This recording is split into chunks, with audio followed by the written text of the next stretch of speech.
Good morning, everybody. Hopefully, you're having a good start to your Thursday, and welcome back to Imperfect Politics.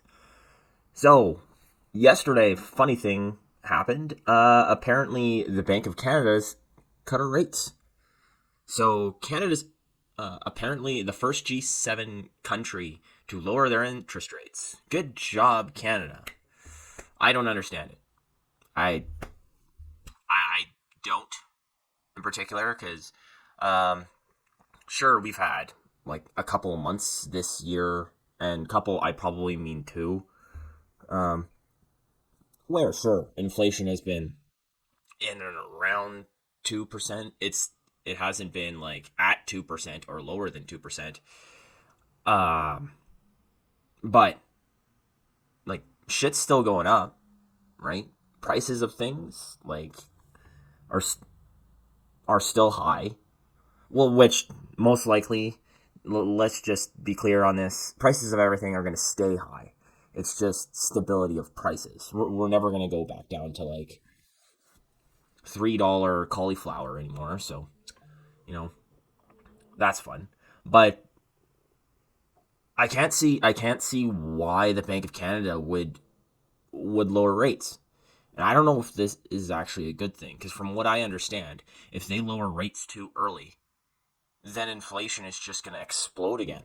So let's get into this and let's see what the smart people who actually know what the heck they're talking about is talking about and the reasons behind this. So, from the Financial Post, Bank of Canada's Tiff Macklem signals more rate cuts possible after a historic shift. I think a historic shift might be a little bit dramatic. I mean, drastic. They say the Bank of Canada cut rates Wednesday for the first time since launching a historic hiking cycle to combat inflation in March of 2022, marking a significant shift in monetary policy that could open the door to additional cuts in the coming months. So is that actually what he said, or did he kind of imply it, or what? Go on to say the central bank set its overnight rate at 4.75%, down 25 basis points. Down 25 basis points. Nice. Nice. That's okay. I'm being a little bit sarcastic, but it's good that they're lowering interest rates. Hopefully, they know what they're doing. But put me on record to say that I'm skeptical. They know what they're doing. He says, with continued evidence that underlying inflation is easing, governing council agreed that the monetary policy no longer needs to be restrictive, the Bank of Canada said. Of course, the governing body doesn't. Governing body wants low interest rates so they can spend, spend, spend, spend, spend. Spend that dough we don't have. Dough we don't, yeah. In a statement Wednesday, adding that recent data has increased confidence that inflation will continue to move toward the central bank's target of 2%. Where is that data? I would really like to see that because the only way I could see that happening is people are losing their jobs and people aren't buying anything, right? Which is true. Not a lot of people are really like buying that much. So the inflation fight. So yeah, they just go on to say, "Oh yeah, we've come a long way." Yada yada yada. Kind of the what would you call it? The Grammy Award ranting about how Canada is doing so awesome on inflation. Sure, we're in a deficit again this year, folks. I, we're doing so well. So this is what people really care about. Interest rates to come. Arlene Cush, director of Canadian economics at S&P Global Market Intelligence, said in a note Wednesday that there could be 2 or more 25 basis point cuts this year and 5 more by the end of 2025, bringing the key overnight rate down 3%. Now, I know a lot of people with mortgages would probably love that. Um, I don't think this is going to help with the housing crisis we got going on here because once they lower the rates, most likely who's ever selling, they're going to be going to get their houses bought up. But to be particularly honest, I think it's way too soon to be cutting rates. And maybe if you cut rates like once, you'll see inflation you'll start seeing inflation go up, right? Before you like continuously cut rates, you're going to have like at least 3 to 4 consecutive months of data of inflation going down. That's what I would do, me personally, but I'm just an idiot that rants on the internet. So what do I know about monetary policy? They go on to say Macklem, who had previously indicated that rates are unlikely to come down as quickly as they were ratcheting up, said it would be reasonable to expect further rate cuts if inflation continues to ease and central bankers become increasingly confident that it is headed sustainably to the 2% target level. Okay, so that this is what he said. I believe that this is Macklem here. But we are taking our interest rate decisions one meeting at a time. We don't want monetary policy to be more restrictive than it needs to be to get inflation back to target, but if we lower our policy interest too much, we could just jeopardize the progress we've made. So, yeah, pretty much he's saying we're going to be cautious about this, right? Well, no duh.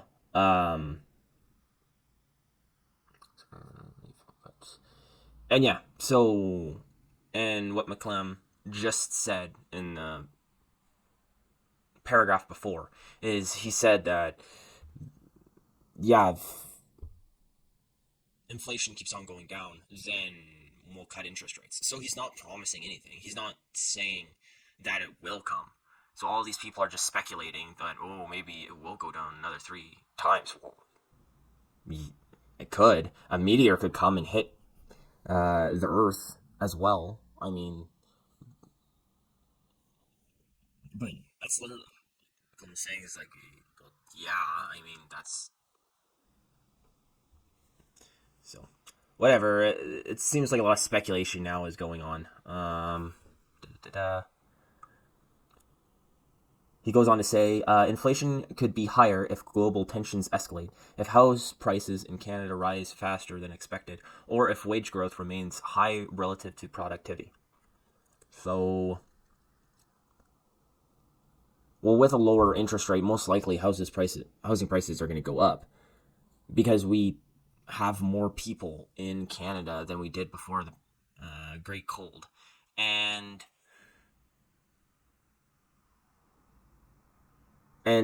yeah, and not enough houses for them. So we're still in a deficit of houses. So I don't know what you want us to say that. I can't see with lowering interest rates housing prices go lower.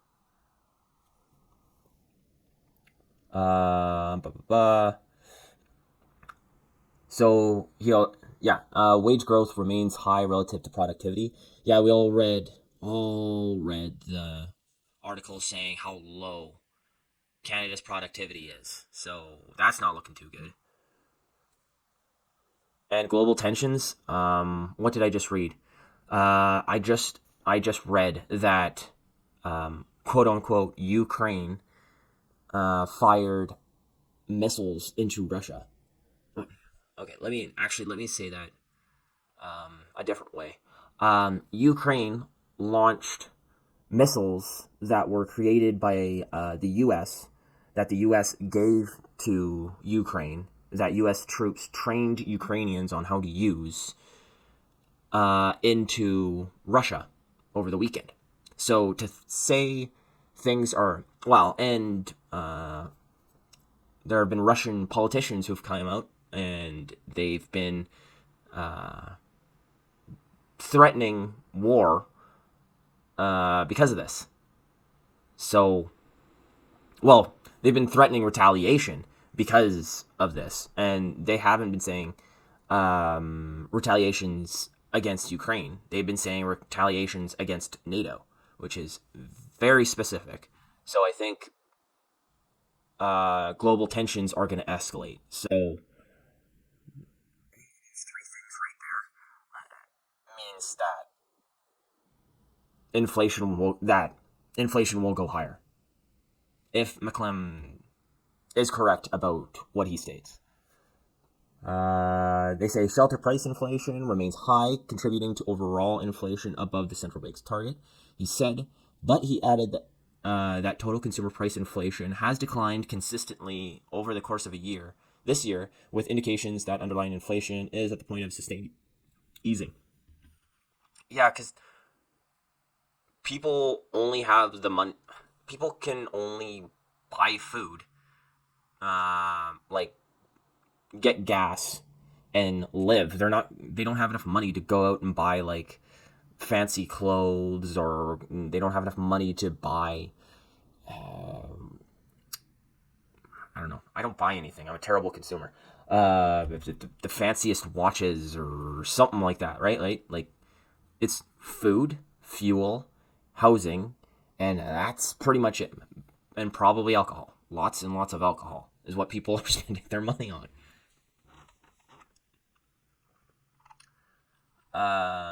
They go on, and it says, for example, CPI inflation eased 2.7% in April from 3.4%, so we still haven't hit that 2%, in December, while the Bank of Canada preferred measures of core inflation had come down about 2.75% in April from the 3.5% last December.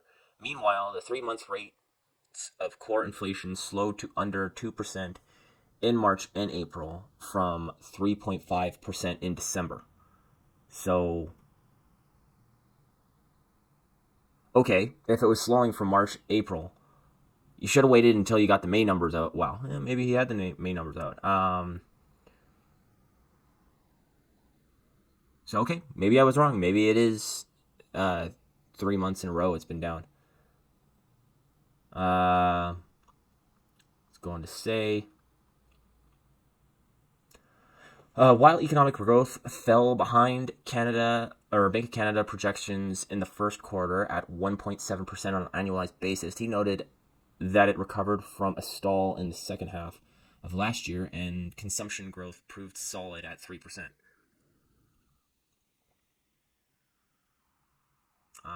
So if economic growth is 1.7%, but our consumption growth is 3%, does that mean we're putting like the rest of that just on credit? Like on the stuff we are buying, are we just putting that on credit because we're not working enough, we're not producing enough?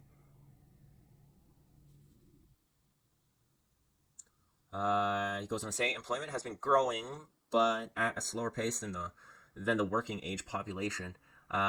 This has allowed the supply of workers to catch up with job vacancies, elevating work wage pressures. Look to be moderating gradually. Well, personally, I haven't really seen employment growing. Here in Alberta, the latest statistics showed that has been job losses, so that's awesome. I don't know. This seems very sketchy to me, but they go on to say Bank of Canada on a slow path. So I'm assuming this is just going to be. I haven't read this, so I'm kind of assuming this is their path to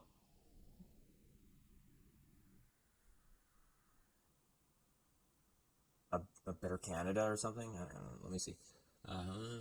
He.